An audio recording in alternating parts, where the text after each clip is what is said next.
Por favor, vamos a dar inicio a este webinar esta tarde y quisiera que todos tuviéramos nuestros micrófonos muteados, excepto la persona que está hablando y dirigiéndose a toda la comunidad que se ha hecho presente en este webinar.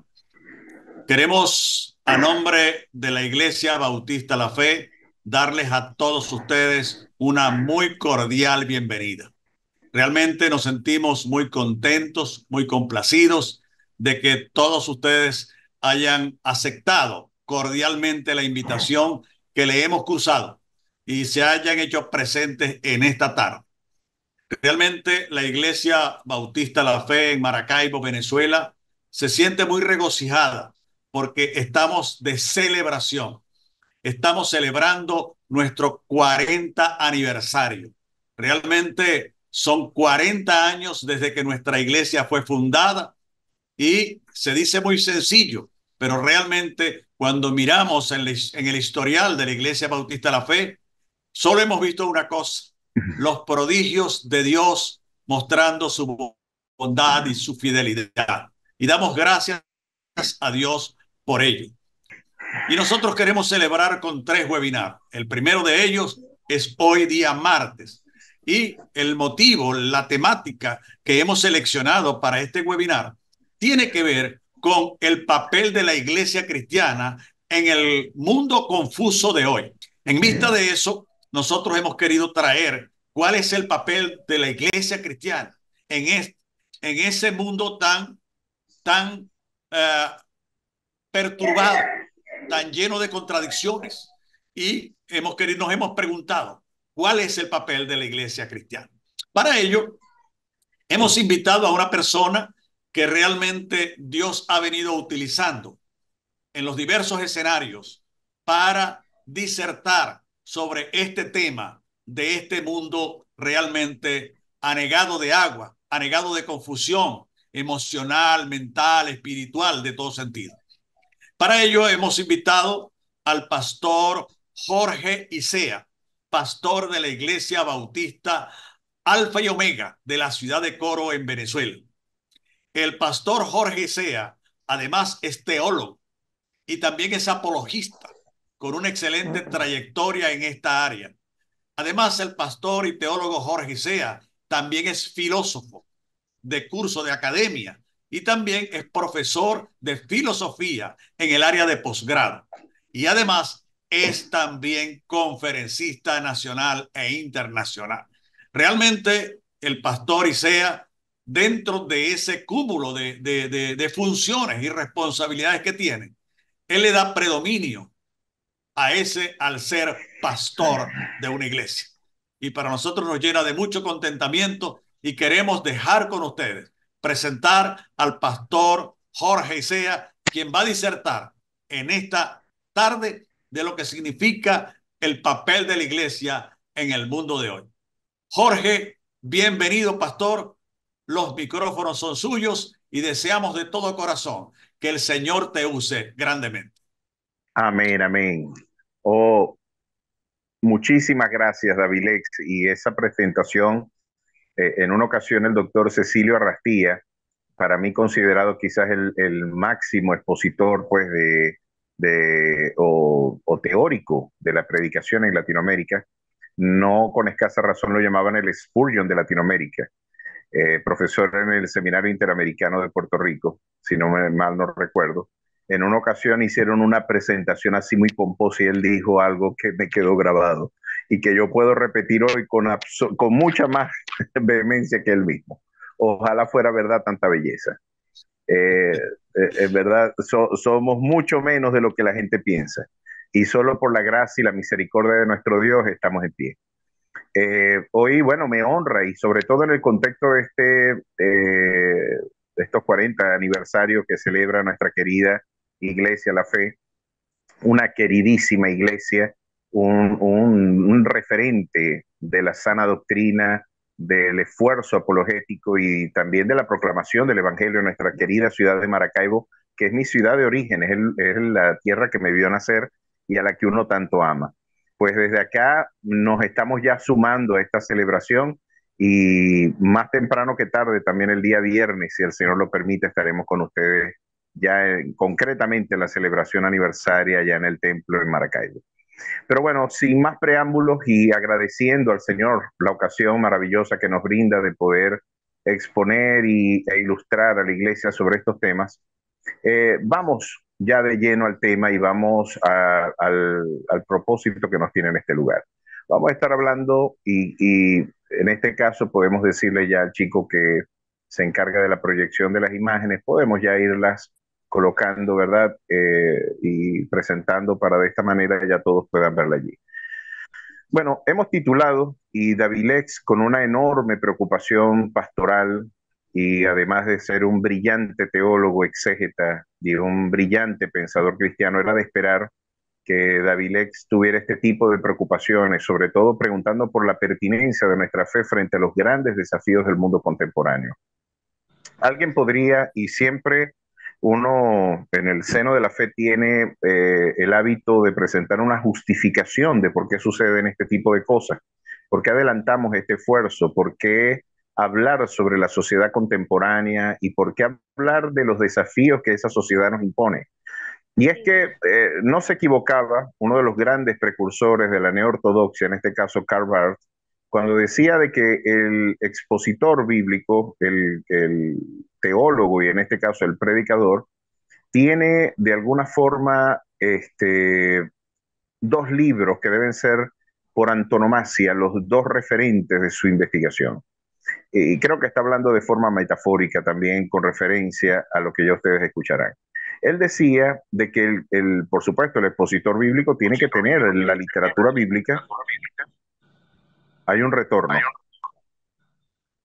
hay un retorno. No sé si ustedes están escuchando dos veces mi voz. Ok. De cualquier manera, eh, decía Karl Barth que todo expositor y diligente exégeta y por supuesto, teólogo, tiene que tener dos libros de referencia y entre otras cosas, leer como referencia fundamental la Biblia como norma infalible de nuestra fe y de nuestra conducta, pero también tiene que leer el periódico como un hábito cotidiano. Es decir, tiene que tomarle el pulso al documento que orienta tanto de manera preceptiva como normativa la actividad teológica, como tomarle el pulso a las realidades culturales hacia donde se dirige nuestra labor misionera. Tenemos que conocer el mundo al que predicamos, quizás tomando prestadas las palabras de un extraordinario y eminente bautista argentino, nuestro querido pastor Salvador de Lutri, en su libro El mundo al que predicamos, que la editorial Unilit lo tomó como referencia también para la Facultad Latinoamericana de Estudios Teológicos, y La aventura del pensamiento. En esos dos libros maravillosos de Lutri nos recuerda de que es un imperativo, quizás si asistimos a la responsabilidad misionera que como iglesia se nos impone, el capítulo 3, verso 15 de Primera de Pedro nos deja un imperativo del mismo estatus de la Gran Comisión. El apóstol Pedro decía de que debíamos nosotros estar siempre preparados. Me fascina ese adverbio de tiempo. No debe ser un accidente la actividad formativa del expositor y del creyente. El creyente en primera instancia debe estar siempre preparado para presentar defensa con mansedumbre y reverencia ante todo aquel que demande razón de nuestra esperanza. Hay muchos aspectos en esa sentencia que pueden ser objeto de una profunda consideración exegética, pero podemos detenernos en el hecho de que debemos estar siempre preparados y también presentar razón. Es interesante que la Iglesia, por complejas razones históricas a partir del siglo XIX, sufrió una retirada significativa de los sectores académicos. Yo lo compartí hace unos días atrás con un querido amigo mexicano de Edgar Pacheco en su espacio, eso no lo dijo Kant. Le comentaba yo a Edgar que teníamos un problema bastante serio desde el siglo XIX. Y es que la iglesia se retiró y se enclaustró en su dimensión litúrgica y gran parte de los desafíos apologéticos que fueron formidables para el siglo XIX. Tengan ustedes presentes que en el contexto en que Spurgeon estaba predicando en Inglaterra, al mismo tiempo teníamos expositores en el ámbito del quehacer filosófico como Carlos Marx, Federico Engels, Feuerbach, estaba nada más y nada menos que Sigmund Freud adelantando también esfuerzos para la interpretación del consciente y del subconsciente. Nos encontrábamos con un Charles Darwin presentando alternativas naturalistas a la interpretación de la formación del universo. Teníamos un Friedrich Nietzsche en su libro El ex homo y el anticristo, anticipando, así habla Zaratustra, anticipando ya la muerte de Dios para la conciencia del hombre contemporáneo. Teníamos también a un Augusto Comte en su libro El discurso del espíritu positivo, o un Herbert Spencer negando la idea de Dios o interpretando de que la interpretación teológica del mundo era un estadio bastante primitivo de la interpretación de la realidad fáctica del universo.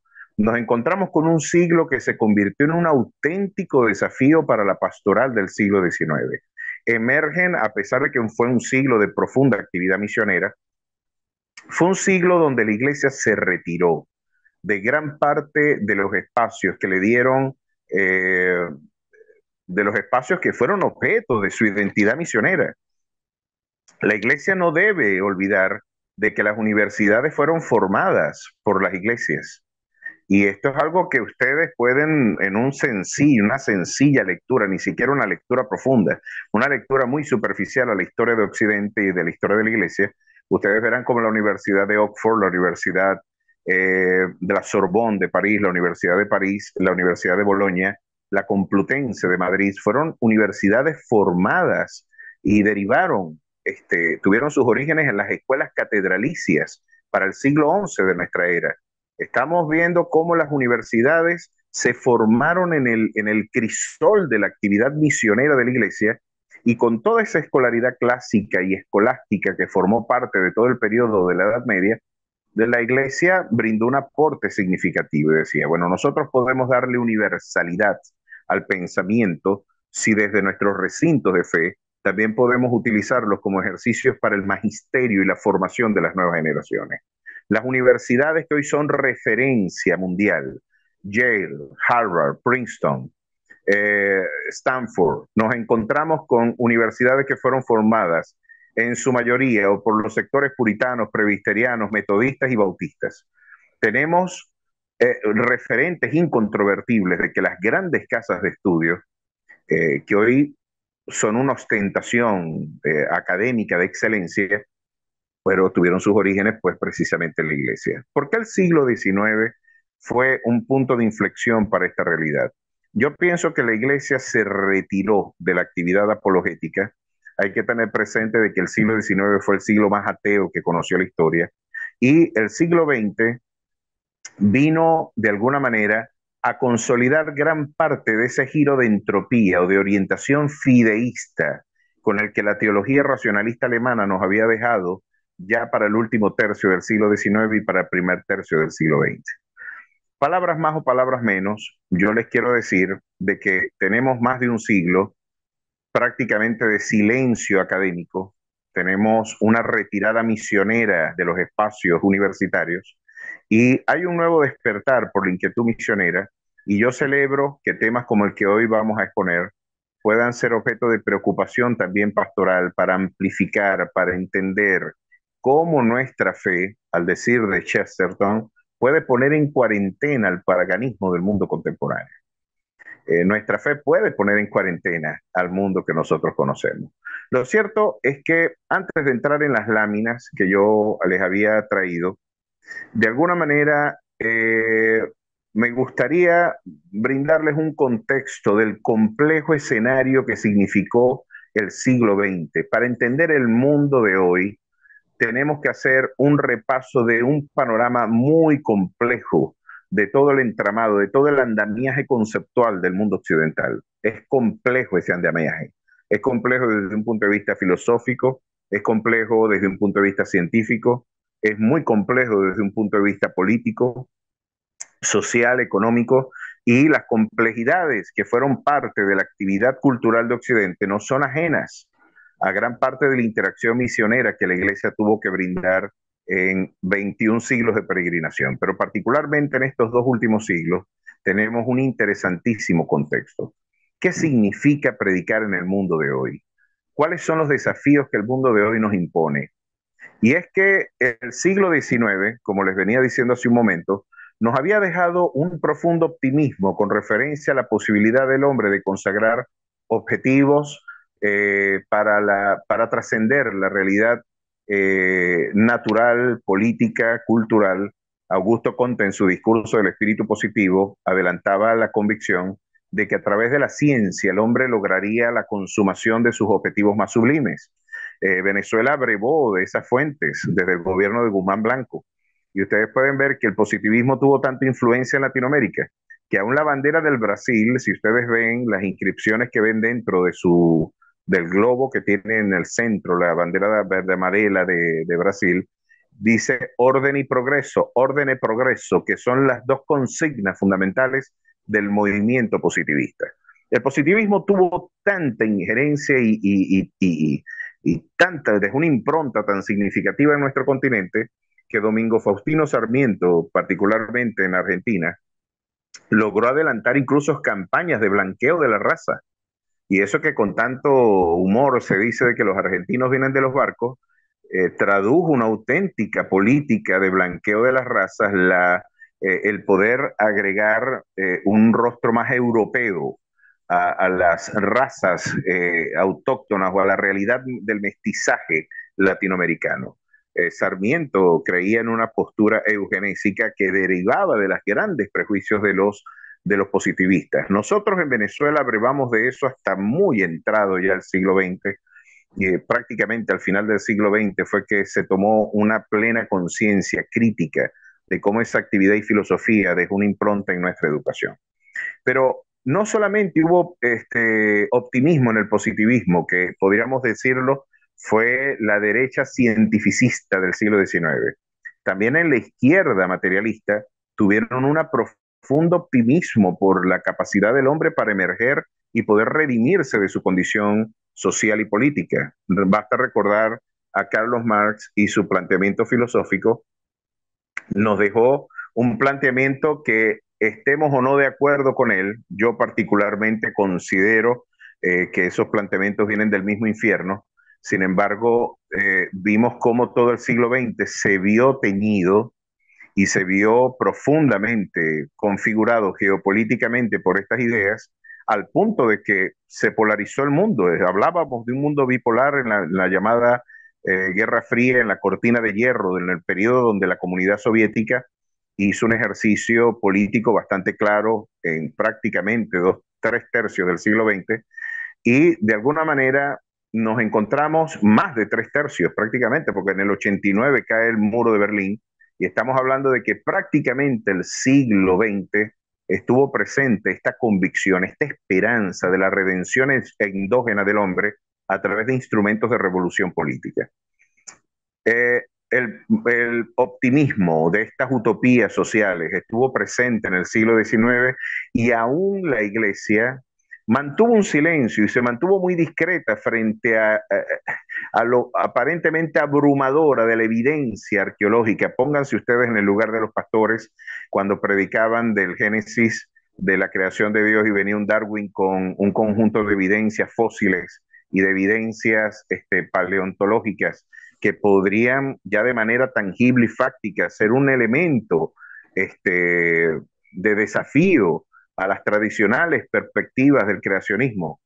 La Iglesia se mantuvo muy silente en el siglo XIX, pero lo que en realidad puso en crisis a la historia contemporánea fueron las dos grandes guerras mundiales, que tristemente pues fueron una demostración bastante elocuente y tangible de que esos programas de redención endógena, milenial y mesiánica, que estaban atesorados tanto en el planteamiento marxista como en el espíritu positivo del cientificismo positivista del siglo XIX y del neopositivismo del siglo XX, pues se vieron en bancarrota cuando 6 millones de judíos en campos de concentración y nada más y nada menos que 150 millones de personas murieron en la llamada cortina de hierro. Hay que ver que hay bastantes muertos detrás de esa cortina, y desde la Ucrania soviética hasta la revolución cultural china con Mao Zedong, nos encontrábamos con un auténtico escenario desolador que dejó más de 150 millones de personas muertas por razones ideológicas. Eh, Venían a poner en crisis esa racionalidad cientificista. Realmente nosotros, nuestra ciencia y nuestros saberes científicos son enteramente capaces y competentes para promover transformaciones políticas, sociales y culturales. Por primera vez en el siglo XX el hombre empieza a plantearse de forma crítica si su proyecto logoteórico, que tuvo sus orígenes ya al final del Renacimiento con el discurso del método y las meditaciones metafísicas de René Descartes, vendría a preguntarse si el cogito cartesiano, si el sujeto trascendental kantiano, si el yo absoluto hegeliano y si los planteamientos totalitarios y de reivindicación social presentes en el siglo XIX, si ese proyecto filosófico y cultural ya no estaba en bancarrota. Pues claro que sí. Las dos guerras mundiales dejaron bastante en evidencia la bancarrota y la incapacidad del hombre para poder emerger por sus propios esfuerzos intelectuales, académicos, sociales y políticos, poder emerger y poder dar una respuesta integral a la condición del hombre. Esa fue la realidad, esa fue la bancarrota en la que las guerras mundiales nos dejaron. El mismo Auschwitz, nos encontrábamos con autores como Levi y nos encontrábamos con autores como el mismo Víctor Frank y grandes teóricos que se hacían preguntas interesantes sobre lo que significó el holocausto del siglo XX y muchos de ellos se preguntaban la pregunta de Ana Frank y la pregunta de muchos de la comunidad judía que fueron cosificados y sistemáticamente asesinados, como diría Hannah Arendt, en una industria para la muerte. La ilustración occidental, el siglo de las luces, el siglo de la profunda fe en el optimismo antropológico de un hombre que puede redimirse a sí mismo. El hombre que había dicho que Dios había muerto, ahora asesinado y está demostrando de forma bastante lúgubre las capacidades y competencias que tiene para la autodestrucción. Pues tomaron una lúgubre realidad las palabras bíblicas de que la condición humana iría de mal en peor. Y es que estas dos guerras mundiales vinieron a ser una estocada a la soberbia del siglo XIX. Pero nuevos planteamientos filosóficos emergen de la Segunda Guerra Mundial. El existencialismo como escuela filosófica surge con un autor bastante conocido y que para los que han estudiado en maestrías, doctorados o en instancias postdoctorales lo tienen como un referente teórico. Estamos hablando de Martin Heidegger en su libro El ser y el tiempo y su análisis fenomenológico de la existencia humana. ¿Por qué Martin Heidegger vino a ser una bisagra y un punto de inflexión para el pensamiento filosófico de Occidente? Vino a hacerlo, entre otras cosas, porque vino y trajo una vez más la pregunta por el sentido del ser y por la pregunta interesante que él hizo, que de alguna manera retomó gran parte de la inquietud metafísica de la filosofía occidental. ¿Por qué existe algo en lugar de no existir nada? ¿Por qué hay algo? ¿Cuál es el sentido del ser? ¿Cuál es el sentido de lo que vemos? Y el ser, curiosamente, de ese sujeto que está arrojado en el tiempo, que es el Dasein o el hombre, vamos a llamar al Dasein por razones pedagógicas el hombre, ese ser que está arrojado en el tiempo, confundido, desorientado, que no lleva rumbo, que está angustiado, que es un ser para la muerte. Fíjense que nuevos temas se están trayendo a colación, la muerte, la temporalidad, el tiempo. Nos encontramos ante un hombre que está en angustia, como diría José Artegui Gasset, es un náufrago en el universo de la existencia. Ese náufrago está necesitando referentes, está necesitando nuevos planteamientos, pero tristemente, al la iglesia no estar presente en la academia, después de una retirada por más de un siglo de la academia, estas cosas que vamos a ver a continuación fueron las que empezaron a suceder y fueron las que de alguna manera estuvieron presentes en nuestra condición. Oye, se le fue la luz a Lucas, ojalá que no se me vaya a mí. En el nombre de Jesús, que no se me vaya. Vamos ahora sí a poner las láminas y vamos a hablar de qué le esperó al siglo XX y qué significa predicar en el mundo de hoy. Espero no haberles atropellado con toda esta información que estoy haciendo un malabarismo para que lo que es un curso de uno, de 2 semestres, incluso más, pueda presentarse en una presentación para líderes, pastores y para la iglesia misma, que necesita orientación en este tema. Vamos a ver la siguiente imagen. Vamos a ver qué empezó a suceder después de ese análisis existencial. Jean-Paul Sartre vendría a ser uno de los discípulos de este autor, Martin Heidegger, y el mundo de la posmodernidad yo creo que puede rastrearse en distintos autores. Muchos autores dicen que el auténtico fundador de la posmodernidad fue Friedrich Nietzsche y que el que realmente problematizó y puso en crisis el discurso de la modernidad fue el pensador alemán, en este caso, Friedrich Nietzsche. Hay mucha controversia. Muchos dicen de que la posmodernidad es un fenómeno de posguerra, pero nadie puede negar que las auténticas motivaciones del pensamiento posmoderno se pueden seguir arqueológicamente en el planteamiento de Friedrich Nietzsche. Y uno de los planteamientos que nos dejó Martin Heidegger y que de las que está brevando la ideología de género hoy fue de que el hombre es un ser inacabado. El hombre no tiene una esencia.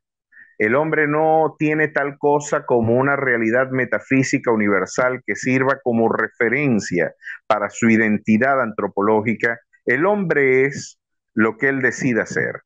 Y esta sentencia de Jean-Paul Sartre, uno de los líderes y de los intelectuales del Mayo francés, vinieron a decirnos de manera extraordinaria esta sentencia. En esta sentencia se resume gran parte del planteamiento de Occidente o de esta crisis posmoderna. Miren lo que él dice. La existencia precede y comanda la esencia.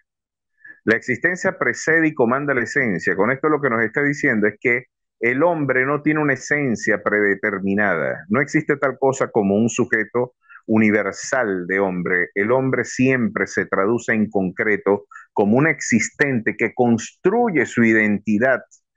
Su identidad es una construcción histórica, intersubjetiva, y más bien en este caso existencial. El sujeto construye su identidad biográfica a través de elecciones biográficas y personales.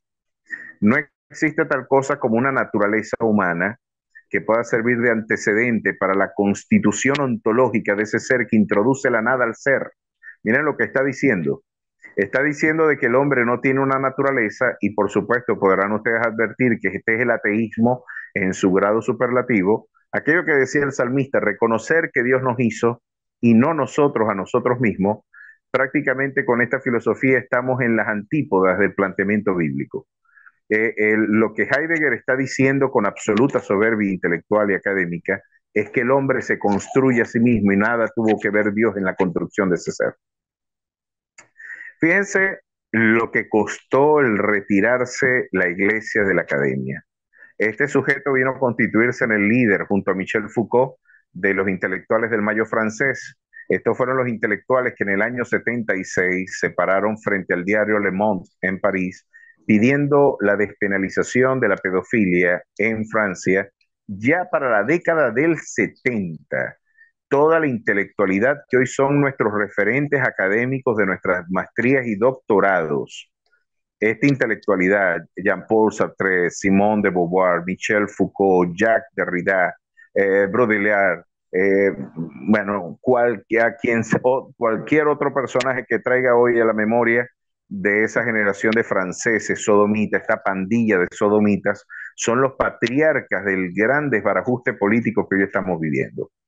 Fíjense el costo que tuvo nuestra retirada histórica de la academia y ahora nos encontramos con este patriarca del movimiento existencialista diciéndonos de que el existente construye su esencia. Sigamos con la siguiente lámina. Tengo que apurarme. Como era de esperar, el planteamiento de Simone de Sartre se puede traducir en vocabulario feminista con lo que su mujer, Simone de Beauvoir, que era su mujer, no estaban casados, tenían una convivencia libre tipo hippie, y esta señora era bisexual, salía con sus alumnas de la Universidad de París. Sartre también salía con las alumnas de su propia clase y ambas tenían una convivencia pues de amor libre, tipo hippie. Ella nos dijo y nos legó la traducción en clave feminista del planteamiento de Sartre: no se nace mujer, sino que se llega a serlo. Después de todo, si no tenemos una esencia, no nacen las mujeres siendo mujeres, sino que se construye su identidad de género a través de elecciones biográficas existenciales. Lo que Simone de Beauvoir nos está diciendo es que la mujer se construye a través de elecciones interpersonales. Sigamos a la siguiente lámina y ya ustedes van a ver cómo esto fue una cascada en donde lo personal es político. Kate Miller nos recuerda de que incluso las identidades personales, biográficas, existenciales, tienen que ser estatizadas y controladas por el Estado. La mayor parte de estos pensadores han apostado por un camino de izquierda, por un camino totalitario, un camino donde los sectores estatales pueden ejercer un control político de las individualidades, y el planteamiento colectivista de estos pensadores es claramente expresado en el feminismo postestructuralista de hoy. Veamos qué otro autor tenemos allí, otro de los exponentes de esto. La mujer no existe, es la conclusión a la que llegó Monique Wittig cuando nos decía de que ya que no existe tal cosa como una naturaleza humana, como no existe una esencia del humano, no hay una hominidad universal, no quedan más que entidades que se construyen a lo largo de sus elecciones biográficas, y como la mujer no es una realidad biológica, metafísica, la mujer no existe. Realmente lo que existen son individualidades y construcciones sociales que pueden tomar variopintas formas, y por eso vemos hoy que bajo el sustento de estos criterios, mucho más claro en el caso de la Judith Butler y de Beatriz Preciado, hoy las Naciones Unidas tienen 150 formas de género reconocidos, y tenemos, quizás eso puede subir a más, porque pueden existir tantas identidades de género como autopercepciones existan en el mundo. Así que aquí está la anatomía patológica de nuestra crisis social y política. Sigamos y veamos más abajo. Miren qué interesante esto. El sexo siempre fue género. A esta autora, el gobierno de México hoy le paga enormes sumas de dinero para poder ilustrar y formar a la generación magisterial de docentes en México, y pueda introducirles en toda esta perspectiva del género postestructuralista que se adelantó desde la Academia Francesa y que ya se ha anclado pues en todo nuestro hemisferio. Estos son los teóricos que hoy son responsables de que se afirme y se diga de que nuestra fe incurre en delitos de odio al predicar de que varón y hembra Dios los creó, incurren en delitos de odio al decir que el infierno existe. Estos fueron los teóricos que dicen de que nosotros debemos ser sancionados, penalizados, o como en el caso de Jordan Peterson, se le quita la licencia incluso académica. El gobierno de Ontario le acaba de quitar su título como psicólogo, y en este caso se lo acaba de quitar bajo el hecho de que no, bajo el hecho de que no, él no podía seguir ejerciendo la psicología por razón de que no admitía la perspectiva de género como un criterio académico para la interpretación de la conducta humana. Fíjense, esta gente persigue las libertades civiles y las libertades de conciencia, que es la que pretenden criminalizar, haciendo silenciar nuestros púlpitos. Tenemos un tremendo riesgo en este movimiento cultural, y en las implicaciones políticas del mundo posmoderno son enormemente lesivas a las libertades de culto que nosotros adelantamos en nuestras celebraciones y en nuestros cultos a nuestro Señor. Veamos la siguiente lámina y nos vamos a encontrar con Beatriz Preciado, que ya hoy lamenté no cambiar la foto, porque Beatriz Preciado ya no es Beatriz. Ahora él se llama Paul Preciado, se hormonó, se inyectó testosterona, hoy tiene barba y está vestido con un traje muy masculino, y dice que no hay dos sexos, sino una multiplicidad de configuraciones genético-hormonales. Lo que nos está diciendo la Beatriz Preciado es que de alguna manera en su libro, El Manifiesto Contrasexual, que más que un libro es un panfleto que es canónico para este movimiento feminista, lo que está diciendo, y en palabras textuales le estoy diciendo, la familia heteropatriarcal capitalista, porque le agrega cuanto adjetivo se le ocurre, eh, y algo que nos conservadora, cristiana, póngale usted el título que mejor le parezca, tiene que desaparecer. Ese heteropatriarcado, la heteronormatividad, es decir, varón y hembra Dios los creó, eso hay que destruirlo. Esa familia tradicional opresiva para la concepción de este movimiento hay que destruirlo, y la iglesia debe saber que estos teóricos, esta pandilla de sodomitas, hoy tristemente adelanta un esfuerzo que persigue nuestras iglesias y nuestras libertades de culto como un auténtico objetivo político y militar. Si fuera por ellos, toda la fuerza represiva y la hegemonía que dispone el Estado para el ejercicio de la violencia debería ser reposado sobre la iglesia para impedir la proclamación del Evangelio. Para esta gente nosotros deberíamos estar presos, porque no les permitimos vivir su sodomía, no solamente persiguen la libertad de vivir como mejor les parezca, ¿no? La verdad es que a nosotros no nos interesa lo que ellos hagan con su privacidad. Lo que sí nos molesta es que esta pandilla de sodomitas quieran imponernos de alguna manera, de forma arbitraria, sus criterios y sus autopercepciones como único criterio para la convivencia política. Estas son algunas de las consecuencias. Sigamos con la siguiente lámina.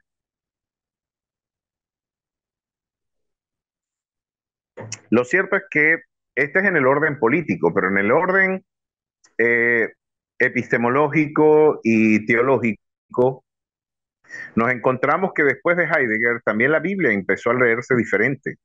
La Biblia dio lugar, o las investigaciones teológicas dieron lugar a un conjunto interesantísimo de realidades, en donde la academia teológica fue profundamente infectado por un conjunto de virus intelectuales, entre ellos el pensamiento post-wittgensteiniano, post-heideggeriano y post-Foucaultiano. La Biblia no tiene un acervo objetivo exegético que descubrir. Desde las interpretaciones postestructuralistas, postgadamerianas, posteriores a Jacques Derrida y al postestructuralismo contemporáneo, el documento cobra absoluta autonomía de su autor y el intérprete, el lector, puede resemantizar el documento cuantas veces a él le parezca. No existe tal cosa como una lectura objetiva de un documento y mucho menos de la Biblia, y por lo tanto todas las interpretaciones bíblicas pueden tener el mismo estatus epistémico de verdad. Es decir, yo puedo leer la Biblia en clave de la ideología de género y por eso ustedes han visto que ha salido recientemente publicada una Biblia queer en donde lo que se dice a pie de página es que la Biblia no condena la homosexualidad ni la sodomía y que esto es un esfuerzo de las grandes élites burocráticas de la iglesia por criminalizar la conducta de libertad de la comunidad LGBT y de alguna manera podemos ver que esto está brindando licencias teológicas para negar la historicidad del documento sagrado.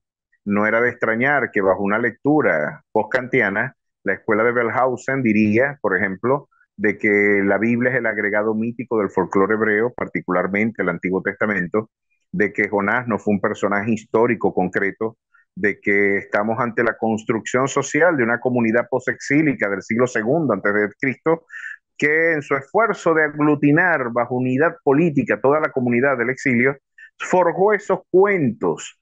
Es como el tío tigre, el tío conejo, la cenicienta.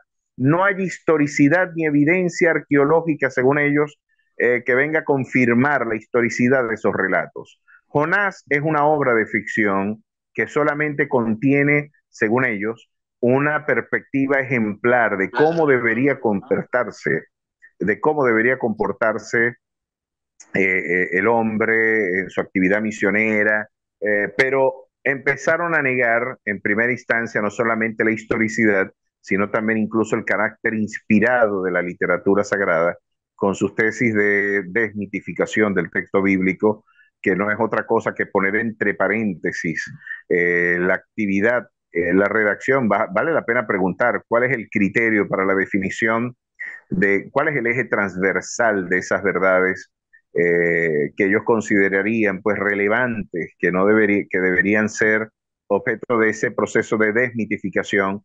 Se empezó a leer la Biblia en una clave post-heideggeriana, pues la Biblia dejó de ser un documento revelado para construirse en un documento que no es más que la construcción social de la comunidad judeo-cristiana y particularmente en el desarrollo de los 4 primeros siglos de nuestra era cristiana. Lo cierto es que cómo responder frente a estos desafíos. Estamos ante una formidable e interesantísima desafío, mis queridos hermanos. Estamos ante un mundo que está demandando razón de nuestra esperanza. Me gustaría que nos colocáramos en la última lámina, porque creo que se me hizo insuficiente el tiempo, para el desarrollo de todo, pero podemos ponernos en la última lámina y creo que de ahí yo puedo resumir todo lo que me resta. En la última lámina, ahí tenemos una taxonomía bien interesante. Taxonomía. Sí, que viene de alguna manera a clasificar algunas de nuestras aproximaciones e interpretaciones del hecho social de la actividad misionera, ¿no? Lo cierto es que, mis queridos hermanos, ya han podido ver, estamos ante un mundo deshumanizado. Lo interesante es que nuestro Dios se humanizó en ese mundo deshumanizado.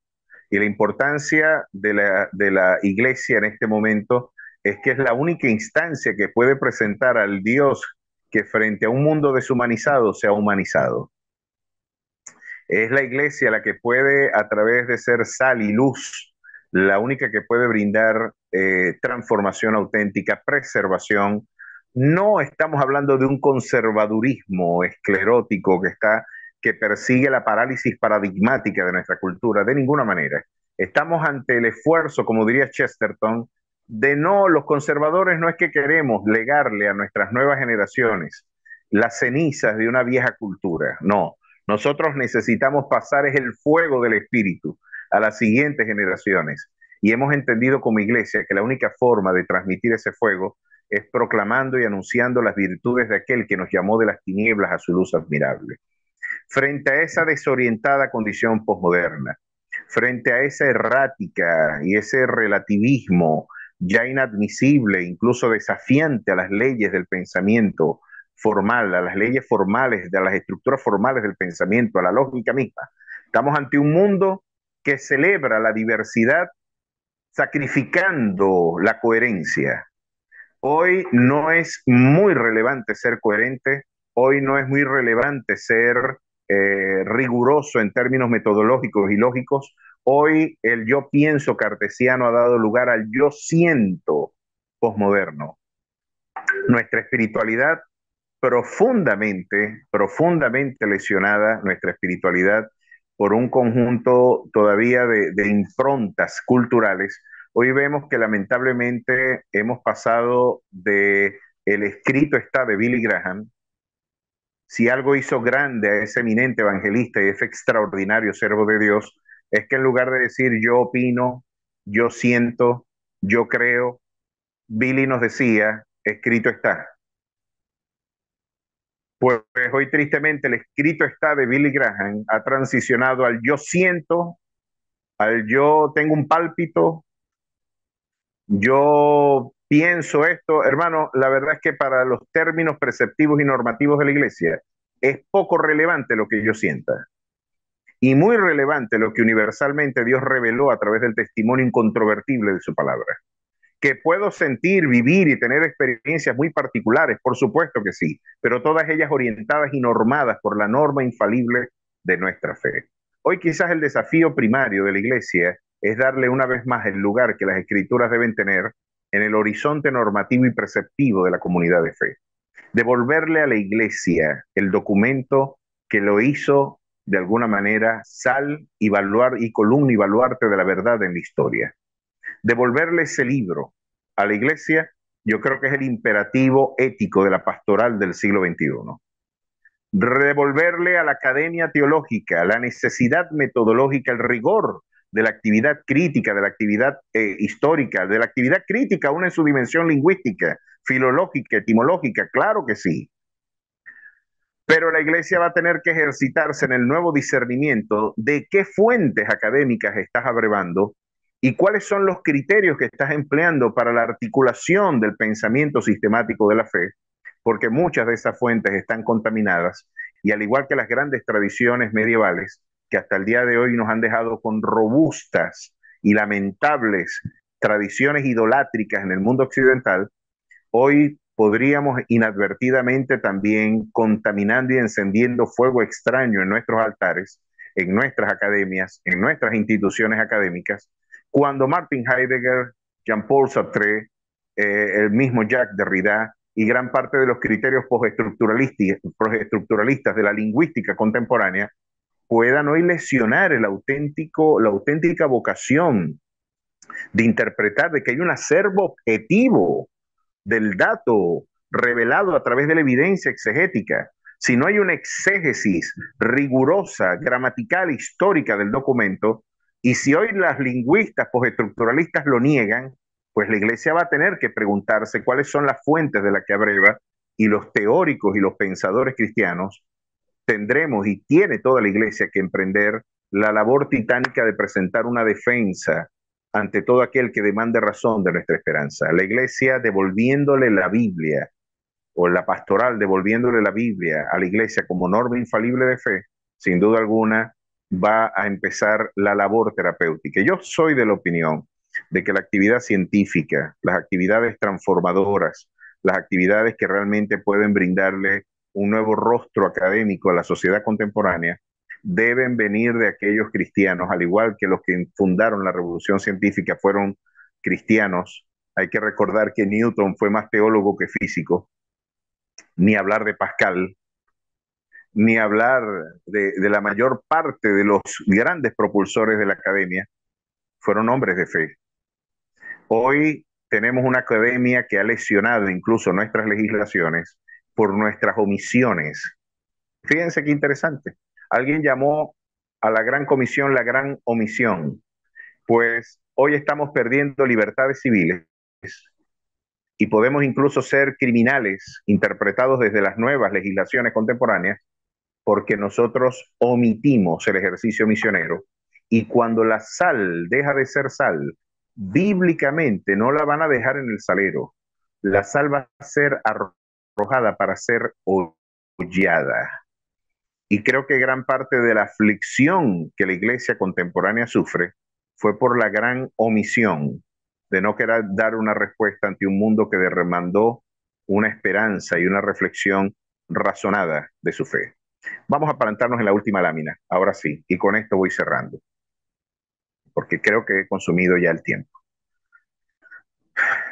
Vamos a plantarnos en esa última lámina y ustedes podrán ver esta triple taxonomía. La labor de la iglesia, por supuesto, cuando ustedes ven cuál es la máxima autoridad desde un punto de vista teológico, social y estatal, desde la perspectiva cristiana, es Dios. Estas son las tres agencias que articulan la experiencia vital del hombre: Dios, la sociedad y el Estado. ¿Alguien puede negar de que nuestra vida no está transversalizada por principios espirituales? ¿Y alguien puede negar que no está transversalizada su vida también por realidades sociales?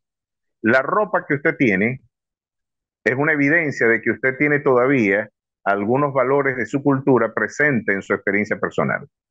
Si usted se viste a la manera de un hombre de este milenio, es porque usted sigue las modas de este siglo, por lo menos en su manera de vestir, las normas sociales, el corte de cabello, tantas cosas más, ¿no? De las que podremos hacer mención. Y nadie puede negar de que estamos también transversalizados por un conjunto de legislaciones y de esfuerzos racionales que hemos llamado, todo ese esfuerzo de racionalidad jurídica, la hemos llamado ley, las leyes que articulan la convivencia política y el Estado. Esas tres realidades articulan la experiencia humana. Y si ustedes observan, ¿cuál es el gran drama de la iglesia contemporánea? Nosotros sabemos que Dios manda, el exudado, o más bien la conclusión de ese son sus mandamientos, la transgresión, la transgresión de esos mandamientos la podemos llamar pecado. La sociedad crea normas a través de la interacción social, el no cumplir esas normas lo llaman un desajuste, y el Estado legisla y el no cumplir esas leyes lo llamamos delito. ¿Cuál es el gran problema de la sociedad contemporánea? Que tenemos por lo menos Francis Schaeffer nos recordaba de que estamos en la era post-cristiana porque precisamente la simetría de este cuadro cambió a partir de la era postmoderna. Y yo podría decir que a finales del siglo XIX, ya cuando el Estado presumió y afirmó ser laico, los valores de nuestra espiritualidad dejaron de convertirse en leyes del Estado.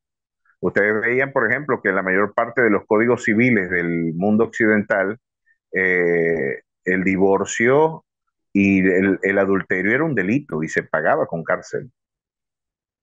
La mentira, el robo, hay tantas cosas. Para nosotros la sodomía, por ejemplo, ahorita están en la reforma de algunos códigos militares porque la sodomía era considerado un delito gravísimo en la legislación militar. Y hoy, tristemente, los códigos militares, hoy con estos planteamientos ideológicos, hemos visto que la idea de Dios ha sido desplazada. Ahorita la auténtica norma de conducta de un hombre son sus interacciones sociales. Y hoy vemos que el Estado está legislando no en función de los valores de los mandamientos divinos, sino de las normas que la sociedad construye. Así que tenemos un Estado que al declararse laico, al haberse distanciado de los grandes valores de la espiritualidad occidental, hoy nos está dejando una legislación que marcha a contrapelo de las realidades espirituales, de los grandes valores de nuestra sociedad. ¿Cuándo una sociedad y un Estado tienen éxito? Cuando los mandamientos, los preceptos y las normativas bíblicas se convierten en norma social y en norma jurídica del Estado.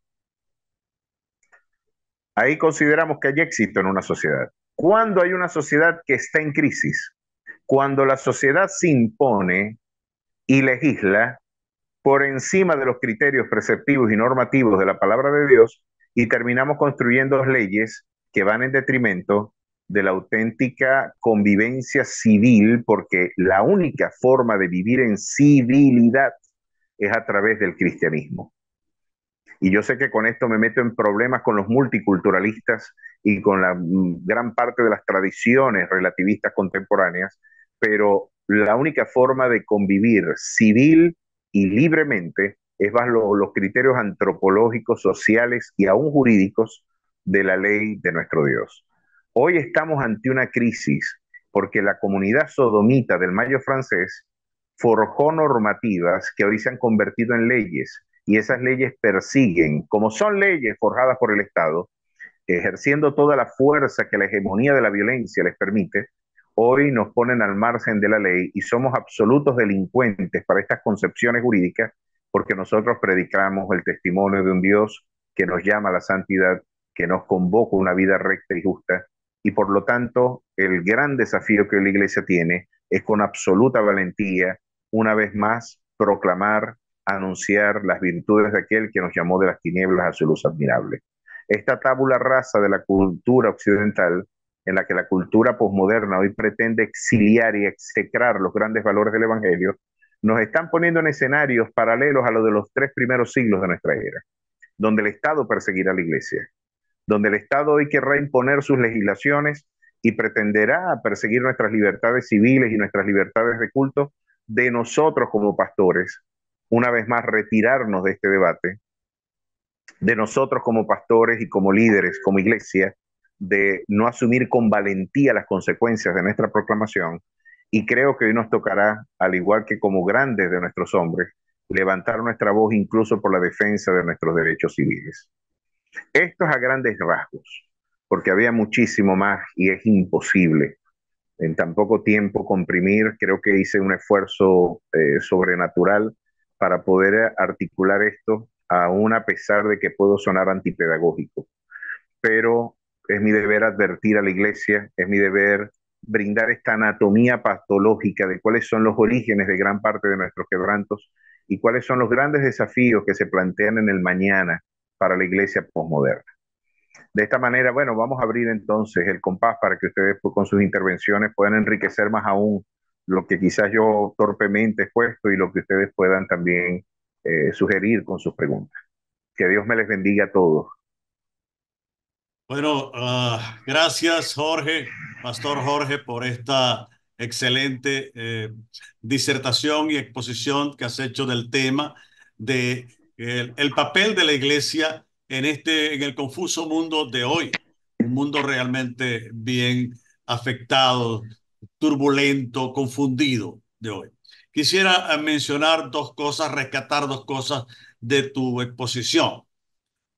Podemos ver que, por supuesto, ese postestructuralismo como fundamento filosófico que da lugar a ese postmodernismo, que se manifiesta en conductas evidentemente que están en la palestra de nuestra sociedad en cada esquina, como por ejemplo es la ideología de género, como por ejemplo la identidad de género, por ejemplo, el aborto, como por ejemplo las conductas LGTB, por ejemplo, lo que es el feminismo, y como es la eutanasia, como es el matrimonio igualitario, ser todas estas conductas promovidas por una cultura postmoderna, ancladas evidentemente en eso que mencionaba, siento, luego existo. Por lo cual Mm, el hombre, la realidad existencial del hombre está basada en la búsqueda de complacer el sentir, el yo sensorial que está dentro de ellos. Eso es lo que predomina la cultura posmoderna y que está invadiendo todos los escenarios del quehacer humano, de la sociedad en la actualidad. Y precisamente ese sentir puede en buena medida estar invadiendo a las iglesias con eso de que la racionalidad del modernismo ha dado paso al sentir del posmodernismo. Y hoy precisamente vemos, por ejemplo, en nuestras iglesias, donde lo racional de un himno, de un himnario de allá del siglo XIX, da lugar a canciones que están dirigidas a satisfacer más las emociones. Por lo así tanto, es. vemos cómo se está colando el posmodernismo, esa cultura posmoderna sensorial, aún en nuestras iglesias. Según pude entenderte, pastor, tú le dices que la iglesia debería retornar a la racionalidad de una respuesta académica, objetiva, científica, en el análisis del texto bíblico, porque Ujú. inclusive desde la misma hermenéutica progresista que le resta, le roba al autor bíblico, le roba a Pablo, a Juan, la intención que tuvo con el texto bíblico y se lo asigna al lector, de tal manera que es el lector quien le puede dar una multiplicidad de significado al texto bíblico según su conveniencia. Y por lo Así tanto es. es una gran realmente amenaza, un peligro latente para nuestra iglesia. Entonces pude entender que tú estás diciendo que retomemos esa racionalidad para presentar ante la posmodernidad que la iglesia pueda buscar académicamente plantarse frente a la posmodernidad con la racionalidad. ¿Es eso cierto? Sí, sí, tenemos que hacer una crítica de la crítica posmoderna. Tenemos que hacernos un planteamiento y creo que es un desafío que resulta pues un absoluto imperativo para nuestra fe. Eh, el siglo XVI resemantizó toda la experiencia cultural y política de Occidente, fue con un retorno filológico, gramatical e histórico al documento sagrado. Cuando el siglo XVI nos dejó con la Ginebra de Calvino, ya a finales del siglo XVI, con la primera escuela pública, gratuita y obligatoria que dispuso el mundo occidental, con las posibilidades de libertades civiles que podemos ver en las comunidades reformadas de la Europa del Norte y en la América del Norte, esas espléndidas y maravillosos logros sociales, políticos y económicos que formaron parte de la experiencia posterior a la reforma y que podemos ver una clara diferencia entre las experiencias sociales y políticas de la sociedad occidental después del Concilio de Trento, en las sociedades contrarreformadas hispánicas y las sociedades reformadas de América del Norte. Es evidente e incontrovertible que hay una clara diferencia en las diversas perspectivas del Evangelio. Un Evangelio con un retorno filológico, gramatical, histórico, ese documento. El escrito está por encima del yo pienso o yo siento. Yo creo que viene a ser una respuesta terapéutica, no solamente para la actividad teológica, sino para la actividad integral de la comunidad en la que la iglesia tenga incidencia. Ese respeto a la palabra de Dios posteriormente se tradujo en el imperio de la ley de las sociedades del norte. Esas sociedades que las instituciones eran mucho más sólidas que sus caudillos. Y por eso tenemos en las sociedades en Suecia, por ejemplo, acaba de dimitir acaba no, ya hace unos años atrás dimitió una diputada sueca porque no pudo justificar de dónde sacó el dinero para una bufanda de firma comercial costosa. Esto, de alguna manera, pregúntame tú a quién ha metido preso acá en Latinoamérica por razón de hurtar o de mentir. Bueno, de hurtar puede ser, pero de mentir a quién han metido preso. Y es que es un delito, es un crimen para esas sociedades, porque incluso la concepción de los pecados veniales que la comunidad contrarreformada tenía para Latinoamérica, en donde eran pecados no de muerte, el hurto y la mentira, podemos ver que esa sociedad de la viveza criolla, esa sociedad donde se imponen los intereses hedonísticos, individuales y pragmáticos del sujeto por encima de las normas sociales y el imperio de la ley, da razón de cuando una comunidad tiene respeto por el libro sagrado, cuando la palabra de Dios se convierte en la norma infalible de fe y de conducta de la iglesia y de la sociedad, vamos a tener un exudado social y cultural muy distinto al que se deriva de una sociedad que no tiene respeto por esa norma infalible de fe. Pues yo creo que la evidencia histórica es irrefutable. Hoy los países que hicieron de ese libro la sola escritura, el horizonte de su búsqueda y el criterio y horizonte de su norma de fe, son nuestros destinos migratorios. Nadie emigra de esos países para los nuestros. Nosotros emigramos para los países donde la reforma dejó una profunda impronta, en donde los caudillos no eran más fuertes que las instituciones, donde la desconfianza bíblica de maldito el hombre que confía en el hombre se tradujo en vocabulario politológico en que no podemos delegar el poder indefinidamente en un solo hombre, porque el poder en un hombre con propensión a la corrupción siempre deriva en tiranía. Ahí está, ahí podemos ver un ejemplo sociológico, histórico, de cómo la verdad del Evangelio, bien articulado en la experiencia social, se convierte en un factor de transformación integral de las naciones. Es muy lamentable La exégesis y que, la teología bíblica es el camino a seguir sin duda, como soporte de la defensa de la fe. La sí, señor. exégesis que nos acerca. Aquí tenemos, Jorge, varias intervenciones de los hermanos y no quisiera dejarlos por fuera. Tenemos aquí a tenemos a Asdrúbal Gutiérrez, Pastor Asdrúbal. Jorge, en tu parecer, ¿cuál sería la estrategia académica nacional y mundial para que los actuales y futuros líderes cristianos sean sensibilizados a actuar en referencia a esta problemática? Bueno, yo creo que el criterio bíblico es fundamental. Conoceréis la verdad y la verdad os hará libre. Y esto se aplica no solamente a una dimensión litúrgica de nuestra fe. Yo creo que la iglesia tiene que despertar. William Lane Craig, en su libro Fe Razonable, y yo creo que es un documento que la pastoral tiene que leer, Absolutamente. el retorno de la academia nos hace, es un imperativo para la labor misionera actual. Eh, yo creo que en primera instancia tenemos que hacer una lectura crítica de nuestra cultura. Cuando Pablo decía de que no nos debíamos conformar a nuestro siglo, sino transformados por medio de la renovación de vuestro entendimiento para que podáis comprobar cuál es la buena voluntad de Dios, que es agradable y es perfecta, yo podría en vocabulario lógico, es interesante cómo las investigaciones lógicas, los lógicos más importantes que tuvo la cultura occidental fueron paridos en las iglesias. Y utilizaron la lógica semántica como un instrumento para darle rigurosidad a la exposición y al trabajo de exégesis bíblica, por lo menos en la Edad Media, particularmente las tradiciones nominalistas que fueron la realidad pre-reformada de la historia de nuestra fe. Lo cierto es que si yo pongo en vocabulario lógico lo que Pablo está diciendo en Romanos 12, 1 y 2, yo puedo poner eso en lo que en lógica semántica llamamos una contraposición, en lógica simbólica elemental. El consecuente negando y el antecedente negado. Si yo leo que no me debo conformar a este siglo, sino que me debo transformar por medio de la renovación de nuestro entendimiento, hay una equivalencia semántica en decir, yo no logro comprender a Dios en su carácter agradable y perfecto, es porque sigo pensando como piensa el mundo. Excelente, exactamente. Yo sigo pensando mal porque no he renovado mi entendimiento.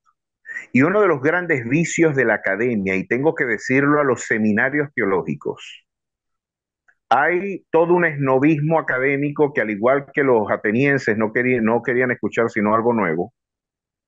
Este, y lamentablemente han hecho de Martin Heidegger, de George Gadamer, de Paul Tillich, de Rudolf Bultmann, de Rilke, de la escuela de Wellhausen, de la derecha hegeliana, la han convertido en un auténtico dogma académico y ven como gente que está en absoluta desvalía intelectual el que no tenga competencias para una lectura heideggeriana de la literatura teológica, ¿no? Tú eres un ignorante y el argumento ad hominem de hacer sentir inferior a una persona porque no tengo una lectura post-heideggeriana. Pues, ¿qué vas a pedirle tú? ¿Quién es Heidegger, chico? Yo sé el valor que tiene en el ámbito filosófico, pero en el ámbito teológico, queridos hermanos, tengamos cuidado de qué fuentes estamos abrevando. ¿Cuáles son los criterios? ¿Le vas a pedir a un nazi que te enseñe a leer la Biblia? Martin Heidegger formó parte del partido nazi y hoy se ha convertido en el referente fundamental de la hermenéutica contemporánea. Hay que preguntar, no se equivocaba don Miguel de Unamuno, el célebre rector de la Universidad de Salamanca, cuando recordaba de que podemos entender mucho un pensamiento por la realidad, los orígenes biográficos del pensamiento. ¿Tú crees que va a ser muy distinta la perspectiva que derive de una lectura post-heideggeriana de la Biblia? Lo que Heidegger y la literatura postestructuralista hoy nos sugieren, yo lamenté muchísimo cuando el doctor Alfredo Tepox, en su visita en Maracaibo, nos dejó la sugerente idea, la pastoral regional, de que debíamos tener mayor creatividad a la hora de leer la Biblia. Y lo que nos estaba diciendo en vocabulario más sencillo era que tuviéramos una lectura postestructuralista del documento bíblico, de que resemanticemos el documento, de que la creatividad hermenéutica debe prevalecer por encima de la evidencia exegética. Mis queridos hermanos, eso es un riesgo serio y estamos brindando la peor legitimidad no para hacer exégesis, sino para hacer eisegesis. No se puede hacer exégesis desde una hermenéutica post-heideggeriana.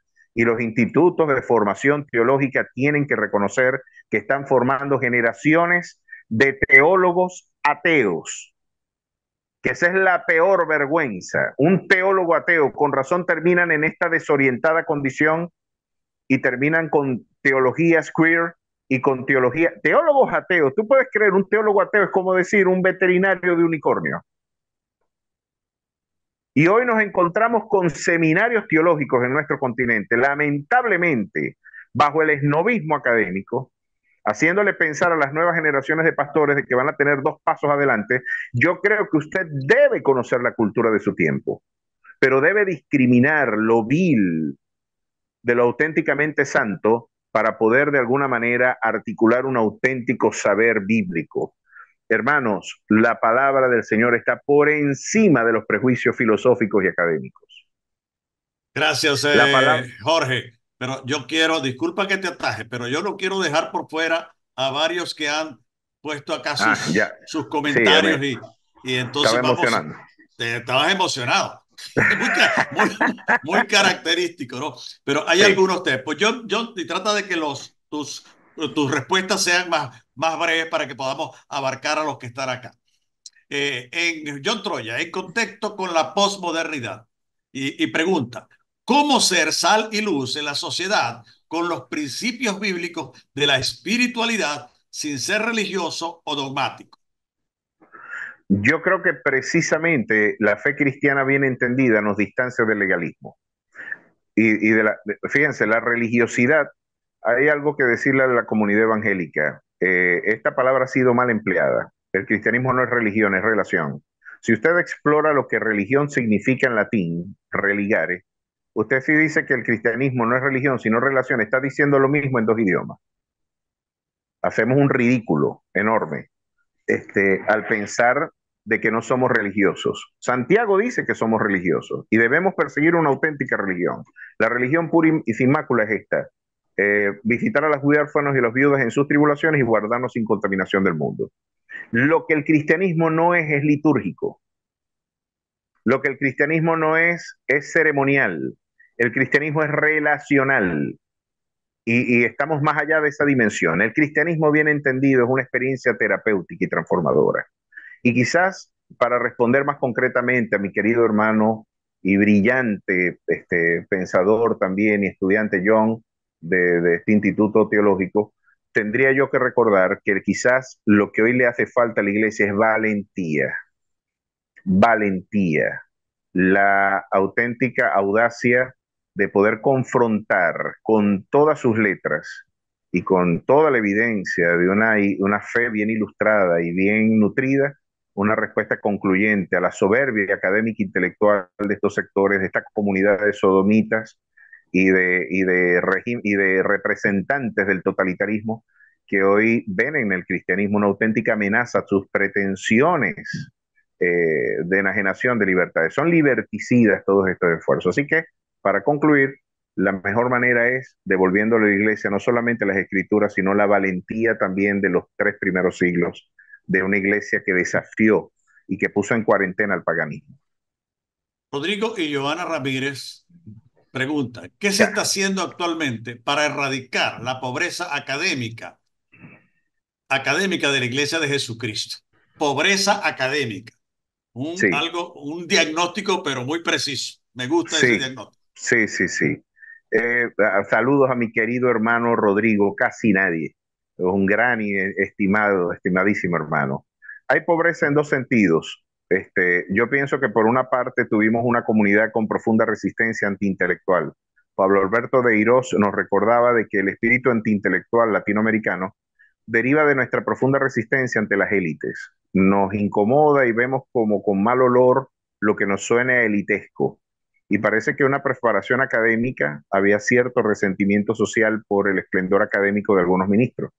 Y eso generó una suerte de resistencia intelectual. Yo creo que hay que reformar esa vieja tradición eisegética en donde decían de que la letra mata y el espíritu vivifica. La letra mata es la letra de la ley y el espíritu vivifica el espíritu del nuevo pacto, el Espíritu Santo en todo caso. Estamos ante una lectura muy distinta a la que Pablo nos había brindado y han querido utilizar ese verso como una apología de la ignorancia. Por una parte, creo que más allá de las versiones institucionales de la teología, necesitamos, como les reitero, un retorno filológico y exegético al texto bíblico. Eso como respuesta terapéutica. Y por otra parte, exhortar al liderazgo académico de nuestras instituciones de formación teológica a entender de que no todo lo que está en la academia debe utilizarse como un dogma académico para la interpretación, para la labor exegética y teológica. Yo creo que le viene muy bien conocer al mundo al que predicamos, al predicador, pero también darle herramientas de discriminación y discernimiento para que las mentiras que Satanás ha instituido en la academia no terminen reproduciéndose en nuestros púlpitos por ausencia de discernimiento. Ahí tenemos respuestas para el antiintelectualismo y para la pseudointelectualidad cristiana que persigue lamentablemente la enajenación de su verdad. El joven Jan Robert Vegas, joven de mi iglesia, por cierto, dice, se podría decir que la sociedad, partiendo de lo mencionado al principio, con el abandono en lo académico, dio lugar a la siguiente cadena. Y dice, de lo impensable a lo radical, de lo radical a lo aceptable, de lo aceptable a lo sensato, de lo sensato a lo popular, de lo popular a lo político. Y que esta cadena invade muchas personas en el día de hoy, aún cristianos. Es una pregunta muy buena y creo que traduce muy bien lo que la ventana de Overton traduce, ¿no? Ese esfuerzo sociológico por convertir lo bizarro incluso en normas legislativas. No me equivoco si fue Wesley el que afirmó lo que Overton advertía en ese criterio sociológico para transformar lo bizarro en norma social. Y Wesley decía, lo que una generación tolera, la siguiente lo practica. Por eso Pablo decía, un poco de levadura nos leuda toda la masa. Nosotros tenemos que tener firmeza, gracia, pero también verdad. Esa sinergia de la verdad, pero la misericordia regentando nuestra actividad pastoral, viene a ser la respuesta frente a este desafío. Es cierto, tengo que decirle a este joven con esa brillante pregunta, de que estamos ante transiciones sociológicas bien pensadas, bien maquinadas desde sectores que pretenden hacer ingeniería social con nuestras comunidades y con nuestras realidades demográficas, pero podemos poner eso en vocabulario bíblico de que la iglesia tiene que ser todavía más aún un sector de resistencia contracultural en armonía con lo que Pablo decía en Romanos 12, 1 y 2. Gracias. Eber Sardi, pastor de nuestra iglesia, también dice, Pastor Jorge, como pastores y líderes de la iglesia, ¿qué estrategia debemos coordinar para, como cuerpo, ser voceros y defensores de los principios bíblicos en Venezuela ante la sociedad? Yo creo que las estrategias pasan por saturar los nichos comunicacionales. Hoy los medios de comunicación murieron. La aldea de McLuhan, ese sociólogo canadiense que nos hablábamos de la aldea global, ha transicionado. El auténtico nicho de la actividad misionera digital son las redes sociales. Y yo creo que tenemos un horizonte extraordinario. Y yo creo que saturar esos espacios con contenidos bíblicos, con rigurosa aproximación exegética, pero también con vocación comunicacional y con buena capacidad para alcanzar el vocabulario de las masas.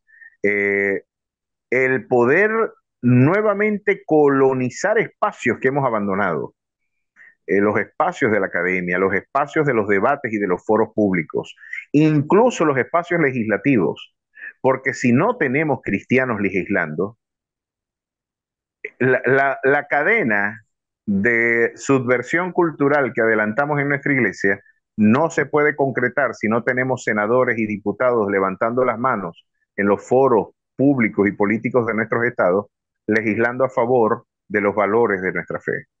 Yo creo que Asdrúbal Ríos nos dejó un camino que adelantó muchísimo gran parte de nuestra ingenuidad política y social. Asdrúbal Ríos fue senador de nuestra nación y creo que tuvimos uno de los más brillantes expositores bíblicos y uno de los más coherentes predicadores y pastores que ha tenido la pastoral venezolana. Fue un hombre impoluto y creo que nos dejó un testimonio claro anticipando estos grandes desafíos de que necesitamos también sumarnos a un esfuerzo de transformación no solamente espiritual y social, sino también política. Este es un tema que a lo mejor no le va a gustar a mucha gente. No estoy hablando de iglesia matrimoniada con el Estado, no, estoy hablando de que hombres auténticos, con valores auténticos, puedan transformar legislativamente nuestros municipios, nuestros estados y nuestras naciones. Eso fue lo que pasó en los Estados Unidos y hay que recordar que en la guerra de secesión americana, 10 de los generales del ejército confederado eran nada más y nada menos que pastores presbiterianos. Eh, Ahí se las dejo, Ahí pero se lo hay dejo. muchas Solamente, estrategias. solamente quisiera mencionar en esa respuesta al pastor Eber, muy brevemente, en Uh eso que -huh. está diciendo de que las redes sociales, la tecnología es el camino para profundizar la defensa de la fe cristiana y para difundir los valores del reino. Uh -huh. El uso de la tecnología es indispensable. En nuestra iglesia estamos aperturando un estudio de grabación para producir contenido para las redes y eso para nosotros es una Buenísimo. máxima. Llevamos el comité creativo por allá perdido, lo elevamos a ministerio creativo y de tecnología, porque creemos, como bien lo ha expresado el pastor Jorge, que el uso de la herramienta tecnológica nos permite llevar cumplir con la gran comisión hasta lo último de la tierra y utilizar con la globalización los canales tecnológicos para difundir, así como Satanás difunde por medio de la tecnología y la globalización, toda esa toxicidad de lo que es la posmodernidad, la iglesia cristiana tiene que usar la tecnología y la globalización para difundir los valores del reino de Dios. Creo que eso Amén. es un reto, un desafío que debemos tomar. Por Amén. aquí Saúl González dice, por haberse multiplicado la maldad, el amor de muchos se enfriará.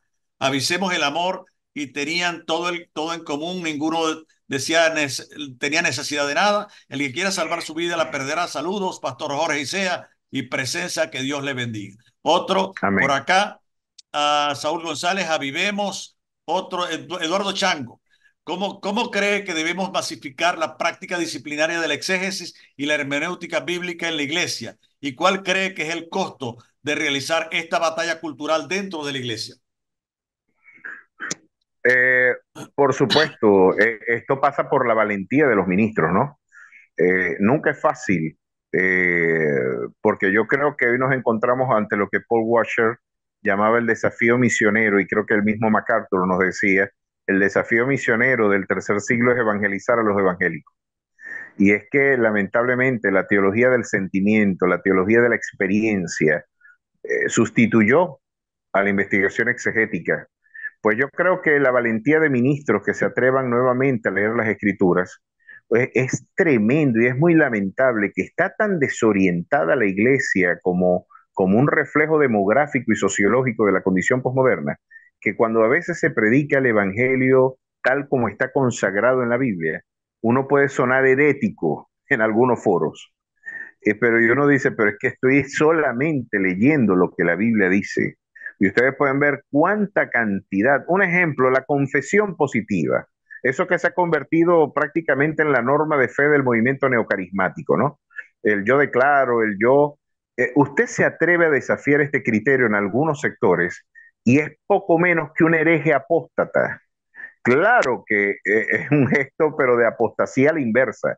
Manteniéndonos nosotros allí, de alguna manera perdemos la orientación, el rumbo, porque todas las implicaciones teológicas que esta doctrina tiene para la teología cristiana son formidables. Ahora, yo creo que necesitamos predicadores valientes y creo que aquí es donde la escritura nos deja bastante en claro. En Apocalipsis dice que los cobardes no heredarán el reino de los cielos. Y lo interesante es que los cobardes están en el primer nombre de la lista, primero que los incrédulos, en la lista del libro de Apocalipsis, cuando se nos habla de aquellos que no fueron hallados en el libro de la vida y que serán arrojados, pues la cobardía se convierte en un pecado cuando la verdad tiene que ser proclamada. Yo creo que es un tema de carácter espiritual y de retomar nuevamente pues el sendero de nuestra vocación ministerial. Eduardo Mejía es director del Instituto Bíblico Las Delicias en Caripe, Estado Monagas, Venezuela. Excelente. Y también es el presidente de ASIGEO, Asociación de las Iglesias Cristianas de Oriente, de Venezuela. Él dice, ¿qué hacemos con las instituciones teológicas que enseñan un sistema teológico y no las escrituras? Excelente pregunta. Sí, claro. Bueno, y es donde la firmeza de las instancias académicas debe prevalecer, ¿no? Recuerden de que la teología no es solamente para nosotros una actividad racional y académica. Para el teólogo consecuente, no solamente tenemos una curiosidad intelectual por la religión comparada, por la filosofía de la religión, por los grandes desafíos académicos e intelectuales que nos impone la teología y su diálogo multi y transdisciplinario con otras realidades. El tema es que estamos formando liderazgo espiritual que va a dejar una impronta significativa en nuestras iglesias. Hay principios éticos que la academia teológica debe seguir. Y más allá del esnovismo académico, se deben imponer los preceptos que pueden derivar de una auténtica aproximación exegética al texto bíblico, nos deja claro. Pablo era tan riguroso que ni él mismo se salvaba del filtro que él imponía como criterio para la exposición bíblica. Pérez Milos nos decía, es que no debe enseñar el que es llamado a ese ministerio, para empezar. Y por otra parte, Pablo decía que si alguno predicaba un evangelio distinto, un ángel del cielo o aún el mismo, el tal sea anatema. No creo que yo creo que el gran problema de la academia teológica contemporánea es haber perdido el horizonte de su identidad conceptual y diluirla dentro de la desorientada condición posmoderna. No pueden seguir siendo referentes metodológicos de la investigación teológica esta pandilla de sodomitas y la pandilla de nazis y de precursores de movimientos totalitarios los criterios a seguir en la labor hermenéutica y exegética de la teología latinoamericana. Yo creo que esto es un enorme desafío, tanto para la teología de la liberación como para las teologías postestructuralistas, que hoy adelantan lamentablemente un proceso de deconstrucción de nuestras auténticas valoraciones teológicas. Hay que devolverle con valentía la Biblia aún a la academia teológica. Indudablemente. Hoy en día podemos afirmar con toda responsabilidad que los púlpitos evidencian una debilidad exegética, hermenéutica y teológica. Terrible, sí, señor. Es evidente. Sí, Y eso lo sí, que hace que constituye en un estamento muy débil a la iglesia cristiana en el día de hoy. Por lo sí, tanto, hay señor. que retomar la exégesis bíblica con rigurosidad, con pasión, con Amén. dedicación, con disciplina. Y un pastor que se precie de ser pastor y exponente de la palabra de Dios tiene que tomar en serio la exégesis bíblica. Si no, Amén. realmente está fuera de lo que Dios le ha llamado. Así es. Elizabeth dice, ¿cómo enumerar con 3 puntos importantes el corregir la ausencia de la presencia? ¿Cómo enumerar con 3 puntos importantes el corregir la ausencia de la presencia? No El corregir, la ausencia de la presencia. No sé si está con... no, no entiendo la No, no pregunta. ¿La entiendo, yo ausencia tampoco lo entiendo. de quién? ¿La No sé, ausencia de quién, en de todo la caso? presencia.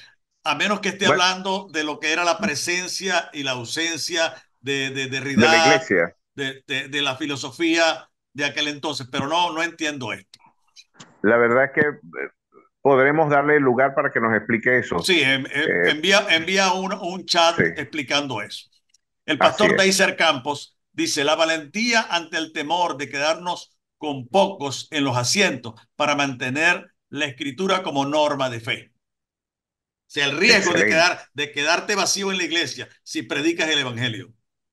excelente. Deiser es un hijo de nuestra casa. Está ahorita en Lima, en Perú, a nuestro querido hermano y amigo. Él adelanta un esfuerzo misionero maravilloso, en este caso en Lima. Y sí, sí, sí, el costo muchas veces de ser coherente con estos principios es la soledad. Pero es interesante que nosotros no tenemos la obligación de ser exitosos a la manera del mundo. Nuestra obligación es proclamar la verdad al costo que sea. Eso es un punto de inflexión. Debemos hacer lo correcto y dejar todo lo demás en las manos de Dios. Berenice Sánchez dice, saludos, Pastor Jorge, una excelente exposición y nos desafía a todos los cristianos. Alberto Arcaya, ahora el movimiento del judaísmo mesiánico se ha vuelto de moda en las iglesias en Venezuela. ¿Cuál es el fin de este movimiento? ¿Volver a las leyes del Antiguo Testamento? Sí, es un retorno, particularmente a la dimensión ceremonial y litúrgica de la legislación mosaica, ¿no? Ellos consideran que el retorno a esos orígenes litúrgicos nos brindaría una aproximación al auténtico, al carácter pristino del Evangelio del primer siglo. Pero es evidente que el mismo documento sagrado viene a contrastar ese particularismo hebreo, fue desafiado en el día de Pentecostés, cuando en las lenguas paganas del siglo primero, el mismo Espíritu Santo manifestó en lenguas históricas y profanas, si me permite, porque consideran de que el hebreo es sagrado el Dios de los hebreos, pero no hay tal cosa como lenguas sagradas en este caso, ¿no? Son lenguas históricas y las comunidades paganas abrevaron y articularon sus pensamientos a través de esa interacción simbólica. Pero en lenguas paganas y en lenguas profanas, el Señor manifestó las virtudes de aquel que nos llamó de las tinieblas a su luz admirable. Yo creo que el evento de Pentecostés es el testimonio incontrovertible de universalidad misionera frente al particularismo hebreo que adelanta el esfuerzo del judeo-misianismo. Indudablemente. Y el libro de Hebreos, Uh -huh. precisamente la motivación, la intención del autor de Hebreos, que desconocemos quién fue, pero la Mm. intención es precisamente alertar y porque las personas querían retornar al judaísmo, a la praxis ceremonial, querían retornar a Apostasía. Moisés, querían retornar en una apostasía y el libro Sí, de señor. Hebreos, todo en su totalidad, le habla precisamente de que ellos están volviendo a la sombra y estaban abandonando la realidad que las sombras y los modelos de Moisés estaban anunciando. Y eso es lo Así que es. está ocurriendo en el día de hoy. Ronald Amén. Villasmil, nuestro pastor en la iglesia, amada iglesia hija, allá en La Zulita, Estado Mérida. Dice, buenas noches, pastor de la iglesia Casa de Dios acá en la Zulita. Saludos, Ronald. Presente en esta excelente conferencia debemos anunciar verdad de las escrituras sin temor a los hombres. Anunciar las escrituras con fidelidad sin temor a los hombres, afirma Ronald. Alberto Arcaya, saludos desde Coro, Falcón. Ah, bueno, Alberto está Miembro allá. de nuestra iglesia, querido hermano Qué, también. qué bueno. Elizabeth, presencia de Dios. La pregunta que la hermana hacía, la ausencia de la presencia de Dios. Ah, imagínate, casi nada. Entonces, bueno, Edwin González dice, Dios te bendiga, hermano Jorge, siempre es un lujo escucharte. Los desafíos de la posmodernidad, sin duda se traduce el gran desafío de la iglesia contemporánea. sería importante hacer una discriminación entre el academicismo y ser académico. Lo digo porque suelen cometerse el error metodológico de echar ambas realidades en la misma bolsa, lo que degenera etiológicamente en conclusiones muy distantes de la realidad, por ende promueve la distancia de la iglesia de la academia. No sé cómo lo ves. Oye, lo veo, yo creo que podemos resumir esto en una, tenía que ser el príncipe de los predicadores, Charles Spurgeon, cuando él decía, ¿alguien podría reprocharle a Spurgeon ser un sujeto ignorante? Solamente en su biblioteca habían 10.000 volúmenes de libros y 2.000 de esos libros eran de formación puritana. Algo que también Martin Lloyd Jones, el Spurgeon del siglo XX, tenía en un enorme esfuerzo. Wesley había leído más de 2.000 libros, afirmaba él, y escribió más de 40 libros montados sobre un caballo. Eran gente diligente en la investigación, en el estudio. Eran, como diría el doctor Alfredo Tepoc, tenían buenas posaderas para sentarse a estudiar. No tenían problemas en ese diligente esfuerzo que Lucas nos anima en el prólogo de su evangelio, cuando dice de que escudriñó diligentemente y poner por orden las cosas que entre nosotros eran ciertísimas. Spurgeon decía, y esto yo creo que es una sentencia lapidaria para la falsa academia teológica: exploremos todos los libros, visitemos todos esos libros, pero vivamos en la palabra de Dios. Podemos, ¿cómo no?, conocerlos. O como dijo Martin Luther King, yo puedo abrir las ventanas de mi casa. Lo que no puedo permitir es que los vientos de afuera me desarraiguen de mi hogar. No podemos permitir que cosmovisiones alternativas vengan a contaminar nuestra cosmovisión y nuestra auténtica perspectiva, que, como nos lo recordó David Lex, es un imperativo ético de la actividad exegética, de la actividad expositiva. Es una aproximación rigurosa a la dimensión exegética del documento sagrado. Gracias, mi hermano. Bueno, Deiser aquí hace dos comentarios. Francia es el único país donde el aborto es un derecho constitucional. Uh Ciertamente -huh. lo acaban de incluir esta semana. Sí. Es el único, el primer país, Francia, que incluye en su texto constitucional que el aborto es un derecho constitucional. Eso Uh nos -huh. dice hacia dónde va el mundo y hacia dónde va Así la es. iglesia. La iglesia Así debe ir a la exposición de la palabra de Dios con fidelidad, con valentía, utilizando el método exegético como el método a utilizar. Y luego, finalmente, Deiser dice, noticia actual, esto repercutirá en nuestros países en Latinoamérica, donde la moda se hace norma. Elizabeth, este sería el último que vamos a leer, enumera con 3 puntos importantes. La ausencia de la presencia de Dios en la sociedad. Ah, ok. Es la pregunta que hicieron antes. Enumerar con tres Ya. puntos importantes. La ausencia de Dios en la sociedad. Es decir, 3 puntos de la secularización del mundo. ¿Cuáles son? Esas serían las partes importantes. Jorge. Mu Muerte, desorientación y locura. Ahí está, Las, pues. tres, las tres realidades, la muerte de la razón. Somos racionales solo a través de la revelación. Para mí, la revelación divina es la razón de Dios revelada a la sinrazón del hombre. Gracias, Jorge, por tan excelente conferencia que nos has dado hoy. Y nos hemos excedido un poco en el Un tiempo, pero gusto. que parece que a veces vale la pena hacerlo. Te damos las gracias de parte de toda la comunidad que se ha reunido para escucharte. Y quiero decirle a todos ustedes infinitas gracias por habernos acompañado en este webinar tan excelente que lo hacemos en el marco de nuestra celebración aniversaria, donde estamos cumpliendo 40 años de nuestra iglesia fundada. Estuvo con nosotros, Amén. no sé si todavía estará por acá, el pastor Wilfredo Velázquez por allí, lo vi fugazmente, pero no sé si todavía está con nosotros. Y también queremos invitarte para mañana.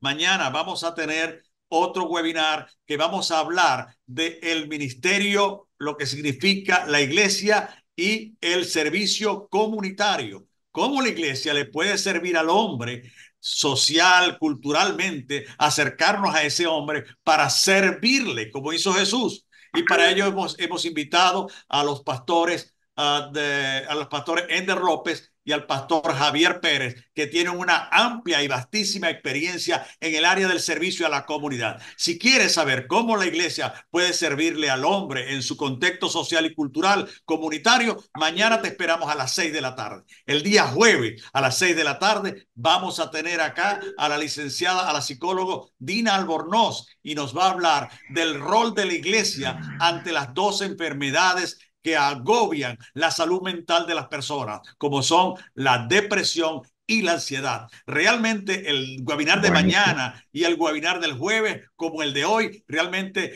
son demasiado apetecibles y les esperamos para que juntos podamos formar esa comunidad. Que Dios les bendiga. Los esperamos mañana a las 6 de la tarde. Dios les guarde. Amén.